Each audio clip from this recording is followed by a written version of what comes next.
Hi everyone, இந்த வீடியோவில் நம்ம என்ன பார்க்க போகிறோம் அப்படின்னா 12th standard chemistry first midterm important question. இந்த ஃபஸ்ட் மிட்டம் சொல்லும்போது என்னெல்லாம் போர்ஷன்ஸ் அப்படின்னா யூனிட் 1, 2, 6, 7, 11 ரெண்டு இன்ஆர்கானிக், ரெண்டு ஃபிசிக்கலும், ஒரு ஆர்கானிக்கு. 11th லெசன் பார்த்து பயந்துருப்பீங்க. ஸோ நான் சொல்கிற இந்த கொஸ்டின்ஸ் மட்டும் படிச்சிங்கன்னா போதும், படிச்சிடலாம். ரொம்ப சிம்பிள். ரொம்ப வீக்காக இருந்தீங்கன்னா இந்த 4 லெசனாவது ஒழுக்கமாக படிங்க. 1, 2, 6, 7 ரொம்ப ஈஸியாக இருக்கும்.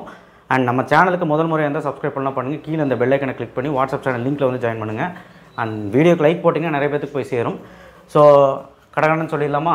புக் இன் புக் பேக் எல்லாமே இருக்கும், பயப்படாதீங்க, ஈஸி தான். யூனிட் 1ல் வந்து பார்த்திங்கன்னா ஃபஸ்ட்டு 6 கொஸ்டின் எல்லாமே நான் ரவுண்ட் பண்ணியிருந்தேன்னா அது 5 மார்க்கு. ஓகேவா? 8, 9, 10, 11, 12, 13, 15 ஜோன் ரிஃபைனிங்கு, எலக்ட்ரோலைட்டிக் ரிஃபைனிங்கு, அலுமினியம் எக்ஸ்ட்ராக்ஷனு இது எல்லாமே வந்து 5 மார்க்கு. இங்கே பாருங்கள், புக்கின் வந்து இங்கே பேராகிராஃப் நம்பர் எழுதியிருப்பேன், தமிழ் மீடியம் இருக்கனால. Gravity separation, flotation, cyanide leaching, cementation, alkali leaching, acid leaching. இந்த ஆல்கலி லீச்சிங், ஆசிட் லீச்சிங் கொஞ்சம் கஷ்டமாக இருக்கும், சரிங்களா? ஸோ ஈக்குவேஷன் நல்லா எழுதி பாருங்கள். மேக்னெட்டிக் செப்பரேஷன் அந்த ப்ராசஸ் எழுதுறதுக்கு 5 மார்க். டயக்ராம் போடணும். ரோஸ்டிங் அதோட எக்ஸாம்பிள், ஒரே ஒரு எக்ஸாம்பிள் எழுதுன போது. Calcination example. ஆட்டோ ரிடக்ஷன் சுய ஒடுக்கம் கண்டிப்பாக இம்பார்ட்டன்ட். வேனரக்கல் இம்பார்ட்டன்ட் 3 மார்க். ஸோ இவ்வளோ தான் ஃபஸ்ட் லெசன்ஸில். இது மட்டும் படிச்சிங்கனாலே இப்போதைக்கு போதும். அண்ட் யூனிட் 2ல் வந்து பாருங்கள், புக் பேக்கில் அனைத்தும் சொல்லியிருப்பேன். 8வது மட்டும் 5 மார்க் டைபோரான். ஸோ இதில் வந்து 2 கொஸ்டின் தான் சொல்லியிருக்க மாட்டேன், 2 ப்ராப்ளம் இருக்கும், அது சொல்லியிருக்க மாட்டேன். மீதி எல்லாமே இம்பார்ட்டன்ட். ஏன்னா புக்கின் கம்மி. Uses of boron, borax, boric acid, alum uses வந்து இதெல்லாம் படிச்சுக்கோங்க. மெக்கஃபி ப்ராசஸ்ன்னு ஒரு ப்ராசஸ் இருக்கும், படிச்சுங்க. How potash alum prepared, potash படிகராத்தை எப்படி தயாரிக்கிறதுன்னு கேட்பாங்க. கிராஃபைட்டுக்கும் டைமண்டுக்கும், வைரத்துக்கும் கிராஃபைட்டுக்கும் உள்ள வித்தியாசம் கேட்பாங்க 5 மார்க்கில். ப்ராப்பர்ட்டிஸ் ஆஃப் சிலிக்கான், சிலிக்கானின் பண்புகள், இது வந்து ரொம்ப இம்பார்ட்டண்டான 3 மார்க். ஸோ இதுதான் யூனிட் 6 பாருங்கள், அவ்வளோதான். Unit 2 easy.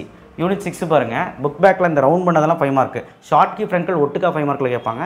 Crystalline amorphous, BCC packing efficiency, பொதுவித்திறன், பிசிசியோட பொதுவித்திறன் கண்டிப்பாக கேட்பாங்க. ஸோ புக் பேக் ரொம்ப ஈஸி. நீங்கள் எல்லாம் 1 மணி நேரம் இருந்தால் படிச்சிடலாம் அந்த மாதிரி. ஸோ அடுத்து வந்து பார்த்தீங்கன்னா புக்கின் இன்னொரு 5 மார்க் கேட்பாங்க. ஹெச்சிபி அண்டு சிசிபின்னு நினைக்கிறேன், எனக்கு தெரியல. எக்ஸகனல் பேக்கேஜ், அப்படி கியூபிக் பேக்கேஜ் அண்ட் அப்படின்னு ஒரு ஆக்டாடல் கியூபிக் பேக்கேஜ் என்னன்னு தெரியல. அந்த கொஸ்டின் வந்து பார்த்தீங்கன்னா யூனிட் 6ல் நிறைய பேர் படிக்க மாட்டேங்க, அதை படிச்சுக்கோங்க. டெட்ராடல் வாய்ட்ஸ், ஆட்டாடல் வாய்ட்ஸ், அதுவும் வந்து 3 மார்க்கில் கேட்பாங்க. ஓகே, புக்கின் பாருங்க, ஐசோட்ரோபி, ஆனிசோட்ரோபி ஃப்ரண்ட் பேஜில் கிறிஸ்டலைன் அமார்ஃபஸ் கீழே இருக்கும். 6.5, 6.1ல் ஜென்ரல் கேட்டகரிஸ் ஆஃப் சாலிட், சாலிடின் பொதுவான பண்புகள். அடுத்தது வந்து பார்த்தீங்கன்னா மாலிகுலர் கிறிஸ்டல், சாலிட், மெட்டாலிக் சாலிடை பற்றி எழுத சொல்லுவாங்க, 3 mark. Draw FCC, BCC, SC சும்மா வரைஞ்சா போதும். 6.5.4 Bragg law. 6.5.5 density of unit cell, derivation, அலகு கூட்டின் அடர்த்தியை வருவி. பேக்கிங் எஃபிஷியன்சி, பொதுவித்திறன்னா என்ன, பேக்கிங் எஃபிஷியன்சினா என்ன, எஸ்சி, பிசிசி, எஃப்சிசி 3 டெரிவேஷனும் பார்க்கணும். ரொம்ப வீக்காக இருந்தீங்கன்னா எஸ்சி, பிசிசி மட்டுமாவது பாருங்கள். கிளாசிஃபை பாயிண்ட் எஃபெக்ட், புள்ளி குறைபாடின் வகைப்பாடுகள். ப்ராப்ளம்ஸ், புக் பேக்கில் இந்த ப்ராப்ளமு, எக்ஸாம்பிள் இந்த sum, that's it. So unit 6 ரொம்ப ஈஸியாக முடிச்சிடலாம், இருக்கிறதுல ஈஸியான யூனிட். யூனிட் 7 வந்து பார்த்தீங்கன்னா புக் பேக்கில் இந்த கொஸ்டின் 3rd, 5th 5 மார்க்கு, சரிங்களா? ரொம்ப easy. Integrated 0 order and 5th question நல்லா படிச்சுக்கோங்க. இது இவ்வளோ தான் இருக்குது. புக்கின் பாருங்க, rate of reaction, rate concept 2 டப்பா கொஸ்டின் இருக்கும், டிஃப்ரென்ஸ் ரெண்டுமே படிச்சிருங்க. 7.5.1 integrated rate of first order. 0 order வந்து பூஜ்ய வினை வந்து பார்த்திங்கன்னா புக் பேக்கு, முதல் வினை வந்து பார்த்திங்கன்னா புக்கின். ஸோ இது 5 மார்க்கு. ஃபர்ஸ்ட் ஆர்டரோட எக்ஸாம்பிள், முதல் வினையோட எடுத்துக்காட்டுகள், ஓகேவா? 7.6 half life period and 0 order, அரைவாழ்வு காலத்தோட பூஜ்ய வினையத்தோட அரைவாழ்வு காலம் கண்டுபிடிக்கணும். முதல் வினையோடது புக் பேக்கில், இது பூஜ்ய வினை. ஓகே, ப்ராப்ளம்ஸ் வந்து பார்த்திங்கன்னா ரொம்ப இம்பார்ட்டன்ட் இந்த லெசனில், இதெல்லாம் பார்த்துக்கோங்க. ரொம்ப வீக்காக இருந்தீங்கன்னா ப்ராப்ளம்ஸ் விட்டுருங்க. ஸோ இது வந்து படித்தா போதும். யூனிட் 7 முடிஞ்சு. அடுத்தது யூனிட் 11 லாஸ்ட்டு நமக்கு ஆர்கானிக் கெமிஸ்ட்ரி. பார்த்து பயப்பட வேண்டாம், இது 3 செக்ஷனாக பிரிச்சிருக்கேன். விக்டர்மேயர், லூகாஸ் ரொம்ப ரொம்ப important 5 marks. Swern oxidation, glycerol ரியாக்ஷனில் இந்த 3 ரியாக்ஷன் பார்க்கணும். HI கூட, H2SO4 கூட ஆக்சிஜன் எப்படி ப்ரிப்பேர் ஆகுது, கிளிசரால் கூட, கிளிசரால் கூட TNGனா என்னன்னு கேட்பாங்க, ஆக்ரோலினா என்ன, கண்டிப்பான கொஸ்டின் பார்த்துக்கோங்க.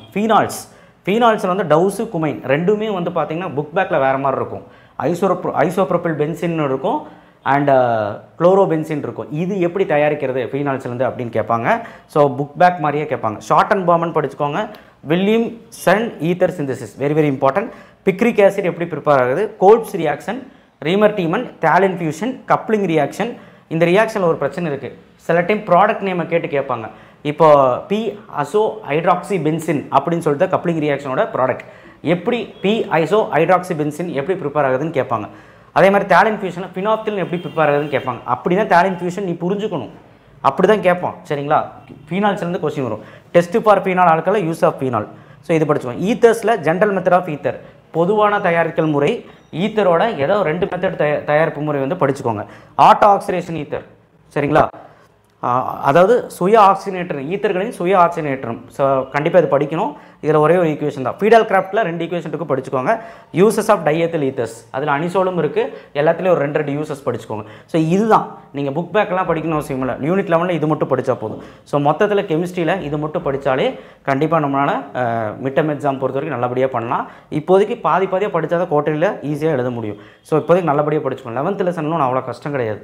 உட்காந்து அந்த கொஸ்டின்ஸில் எழுதி பார்த்தீங்கன்னா போதும். ஒரு நாளைக்கு ஒரு 2-3 கொஸ்டின்ஸ் எடுத்து ஆல்டர்னேட்டிவ் டேஸில் ஒரு வாரத்துக்கு 3 நாள் கெமிஸ்ட்ரி எடுத்து படிச்சிங்கன்னா முடிச்சிடலாம். ஸோ எனிவே உங்களுக்கு ஃபிசிக்ஸும் போட்டாச்சு, மேக்ஸும் போட்டாச்சு. பிளேலிஸ்ட் எல்லாமே நான் டிஸ்கிரிப்ஷன் பாக்ஸில் கொடுக்குறேன்.